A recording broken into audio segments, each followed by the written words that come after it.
बागपत से 35 किलोमीटर दूर गांगनौली है और गांगनौली में बड़ी सेखों वाली मस्जिद है। उस मस्जिद में मौलाना साहब होते हैं जो लोगों को नमाज़ पढ़ाया करते हैं और वहाँ कुछ बच्चों को पढ़ाया भी करते हैं।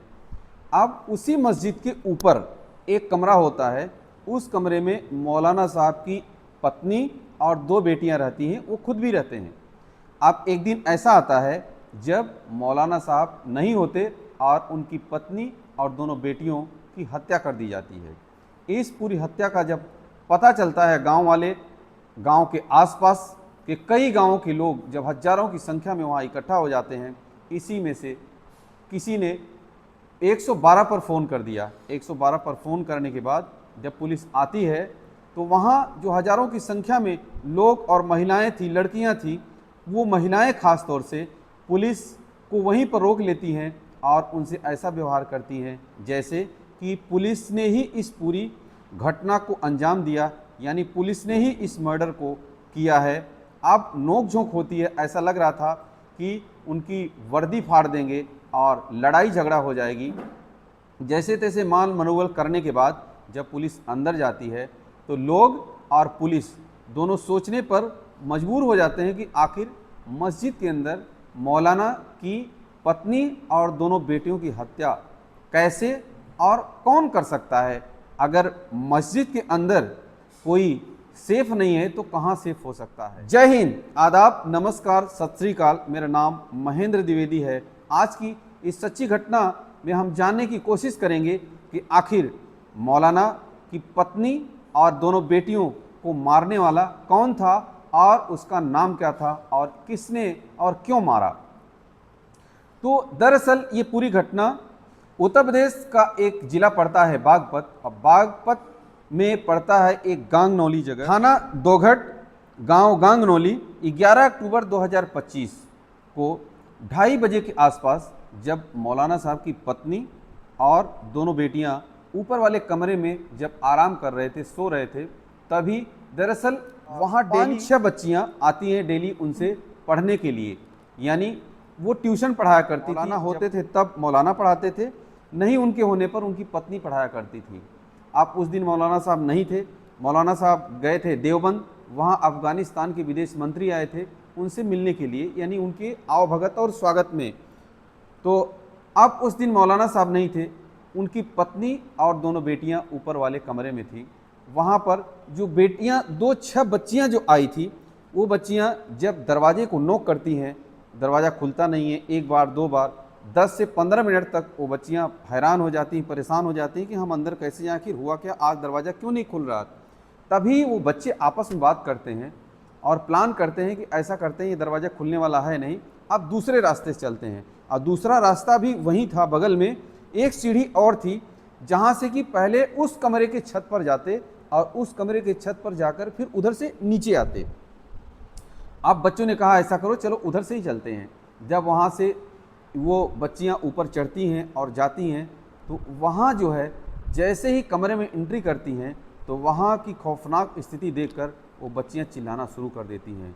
कोई बोल रहा मार दिया, कोई बोल रहा मर गए, कोई बोल रहा खून खून खून। इतना जब ये चिल्लाहट और गूंज आवाज़ जब दूर दूर तक जाती है तो लोग जो है भाग भाग करके उस मस्जिद के ऊपर वाले कमरे में जाते हैं और देखते हैं, और बेटी खून से लथपथ, यानी अब जो लोग भी देख रहे थे उनको नहीं लग रहा था कि वो लोग जिंदा हैं। अब देखते ही देखते ये पूरी खबर आग की तरह पूरे इलाके में फैल गई और अगल बगल के कई गांवों के लोग हजारों की संख्या में वहाँ इकट्ठे हो जाते हैं। उसी बीच किसी ने 112 नंबर को फ़ोन किया। जब फ़ोन 112 नंबर पर जाता है और पुलिस को बताया जाता है कि बागपत ज़िले के और थाना दोघट और गांगनौली में बड़ी सेखों वाली मस्जिद में उनकी जो मौलाना साहब हैं, उनकी पत्नी और दोनों बेटियों को मार दिया गया है। वहाँ जो है पुलिस जैसे आती है, गांव के बाहर ही पुलिस को रोक लिया जाता है। गांव के बाहर पुलिस अब नोक-झोंक हो जाती है। यहाँ तक मामला यहाँ तक पहुँचता है कि पुलिस को हल्का फुल्का बल का, यानी लाठी चार्ज करना पड़ता है। तब पुलिस जा करके ऊपर वहाँ पहुँचती है उस कमरे में, और पुलिस जो है उन तीनों डेड बॉडियों को अपने कब्जे में लेती है। इसी बीच में जो मेरठ रेंज के जो डीआईजी होते हैं, जो 2010 के बैच के आईपीएस नैथानी, वो नैथानी साहब आते हैं और वो जो है समझाते हैं वहाँ लोगों को कि आखिर हमें पुलिस को काम तो करने दीजिए, आप हमें हमारे ऊपर भरोसा रखिए, हम आपको विश्वास दिलाते हैं कि आपको न्याय मिलेगा और पूरा ये जो घटनाक्रम है हम एक एक चीज़ की आपको जानकारी देंगे और इस पूरी घटनाक्रम को हम सही से इसका जांच होगा, पुलिस या जो भी इसमें जिम्मेदार है उसके खिलाफ कड़ी से कड़ी हम कार्रवाई करेंगे। अब गांव वाले और वहाँ के लोग मान जाते हैं। अब उसी में से कोई एक आदमी तहरीर देता है कि हो न हो इसमें मौलाना साहब शामिल हैं इस पूरे घटनाक्रम में। मौलाना साहब को फ़ोन किया जाता है और पुलिस को भी शक हो गया कि मौलाना यहाँ है नहीं, हो सकता है कहीं ना कहीं इस पूरे घटनाक्रम में मौलाना का ही हाथ हो, वो बाहर जाकर और किसी न किसी को सुपारी या कुछ कह दिया हो जो आकर के वो मार करके वो चला गया। अब जो लोगों ने पूरा जो एप्लीकेशन दिया था उन लोगों ने कहा कि इस पर सख्त से सख्त कार्रवाई होनी चाहिए। अब पुलिस ने जो है इस पूरी घटनाक्रम के बारे में जानना शुरू किया। मौलाना साहब को फ़ोन किया गया। मौलाना साहब ने कहा कि हम इस समय देवबंद में हैं और वहाँ से हमें आने में वक्त लगेगा। अब मौलाना साहब को बताया गया कि आपके यहाँ बहुत बड़ी घटना हो गई है, लेकिन ये नहीं बताया जाता है कि आपकी पत्नी और बच्चियों को मार दिया गया है। वो दौड़े दौड़े यहाँ जैसे ही पहुँचते हैं, मौलाना साहब को पूछताछ के लिए बुलाया जाता है और मौलाना साहब से कहते हैं कि आपने अपनी पत्नी को ऐसे क्यों मरवाया। मौलाना साहब कहते हैं कि हम इसमें हमारा क्या हाथ हो सकता है। इसी बीच में जो वहाँ के एसएचओ होते हैं, हमने देखा कि बड़ी सूझबूझ से सूर्यदीप सिंह जो एसएचओ होते हैं वहाँ के, उन्होंने जो इस पूरी घटनाक्रम के बारे में जब छानबीन शुरू की तो किसी से पूछा कि क्या यहाँ सीसीटीवी लगा हुआ है, तो लोगों ने बोला हाँ सीसीटीवी लगा हुआ है। सीसीटीवी में जब देखते हैं तो उसी सीसीटीवी में 11 से 12 बजे के बीच उसी तारीख में एक लड़का आता है और वो जो मस्जिद के अंदर एंट्री करता है। उसके बाद जो है आधे घंटे के आसपास वो सीसीटीवी बंद हो जाता है। जब सीसीटीवी बंद हो जाता है, अब उस लड़के को बुलाया जाता है। जब पूरा डीवीआर चेक किया जाता है, उस लड़के को बुलाया जाता है। उस लड़के से पूछताछ की जाती है। पूछताछ की जाती है कि भाई आप यहाँ क्यों आए थे। बोला हम ऐसे ही आए थे। लेकिन ऐसे किस लिए आए थे? क्या टॉफ़ी खाने आए थे या लेमन जूस लेने आए थे? तब जब पुलिस सख्ती से अपना रुख अपनाती है तो वो लड़का का है और 8वीं कक्षा का स्टूडेंट होता है, उसी गांव के प्राइमरी स्कूल में पढ़ता है और वो वहीं मौलाना साहब से ट्यूशन पढ़ने के लिए आता है और मौलाना साहब के नहीं होने पर उनकी पत्नी से ट्यूशन पढ़ने आता है। वो कहता है कि हाँ हम लोग आए थे, हम 2 लोग थे, एक मेरे साथ और लड़का था जो 6वीं का स्टूडेंट था, उसकी उम्र जो है 12 साल थी।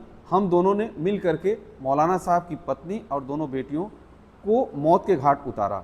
अब जब पूछा जाता है, पुलिस पूछती है कि तुम लोगों ने ऐसा क्यों किया, वो कहता है कि हम कल या अब पहले भी जब आते थे, यानी 10 अक्टूबर को भी मौलाना साहब ने हमें डांट मारा था पढ़ाते समय और वो हमेशा हमें डांट मारा करते थे, उनकी पत्नी भी और मौलाना साहब भी।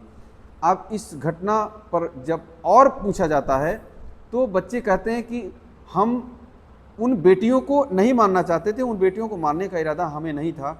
वो उन्होंने कहा कि हम पहले उनकी पत्नी को और फिर मौलाना साहब को भी हम मारने की हमारी पूरी तैयारी थी, लेकिन हम आज पकड़े गए। अब जब ये पूरी घटना हो जाती है उसके बाद वो लड़के कहते हैं कि हमने जो राजमिस्त्री की वसूली होती है उस वसूली से पहले जो मौलाना साहब की पत्नी थी उनको सिर पर 3-4 दबादब 3-4 हथौड़े और वसूली मारते हैं।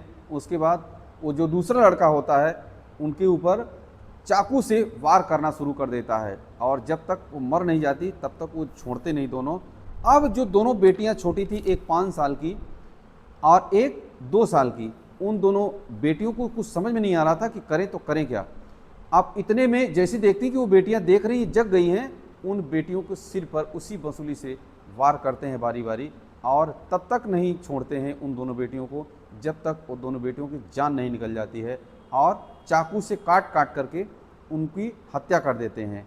तो आज की इस पूरी घटना में हम ने जो ये आप सभी को बताया, इस पूरी घटना को बताने का मकसद किसी को किस बेइज्जती या किसी का अपमान या दुख पहुंचाना नहीं, बल्कि इस पूरी घटना से सीखने के लिए, जागरूक होने के लिए आप सभी जागरूक होने के बाद अब मेरे पास जो मैसेज आया है वो आया है प्रयागराज से आशीष वर्मा, प्रशांत शर्मा और अनिल जायसवाल और देवेंद्र सूर्यवंशी। आप सभी का आज जन्मदिन है। आप सभी को जन्मदिन की ढेरों सारी शुभकामनाएं।